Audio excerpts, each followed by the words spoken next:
सेलू तालुक्यातील डासाळा येथील जिल्हा परिषद केंद्रीय प्राथमिक शाळेच्या ब्लूटूथ साऊंडबॉक्ससह 7,300 रुपयाच्या मुद्देमालाची चोरी 20 ऑगस्ट रोजी झाली असून हा प्रकार 21 ऑगस्ट रोजी उघडकीस आला। पोलिसांनी केलेल्या तपासात एका तरुणास ताब्यात घेतले असून मुद्देमाल हस्तगत करण्यात आला आहे। याबाबत पोलिसांनी दिलेली माहिती याप्रमाणे, सेलू तालुक्यातील डासाळा येथील जिल्हा परिषद केंद्रीय प्राथमिक शाळेच्या रूम नंबर 4 आणि वर्ग 4 मधील भिंतीवर चढून लोखंडी पत्राचे नटबोल्ट काढून पत्रास सरकवून आरोपीने आतमध्ये प्रवेश केला।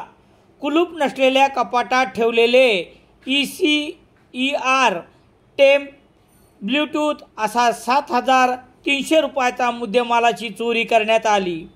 21 ऑगस्ट रोजी घटना उघडकीस आल्यानंतर पोलिसात 22 ऑगस्ट रोजी गुन्हा दाखल करण्यात आला।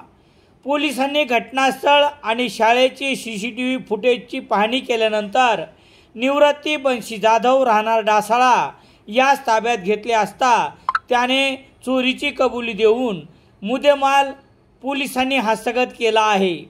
शाळेचे मुख्याध्यापक मधुकर काष्टे, हल्ली मुक्काम श्रीराम कॉलनी सेलू यांनी दिलेल्या फिर्यादीवरून गुन्हा रजिस्टर नंबर 432/2024 कलम 305, 331(3), 331(4) भारतीय न्याय संहिता अन्वये निवृत्ती बंशी जाधव राहणार डासाळा याच्या विरुद्ध गुन्हा दाखल करण्यात आला आहे। पोलीस निरीक्षक दीपक बोरशे यांच्या मार्गदर्शनाखाली पोलीस हवालदार ज्ञानेश्वर जानगर हे पुढील तपास करत आहेत।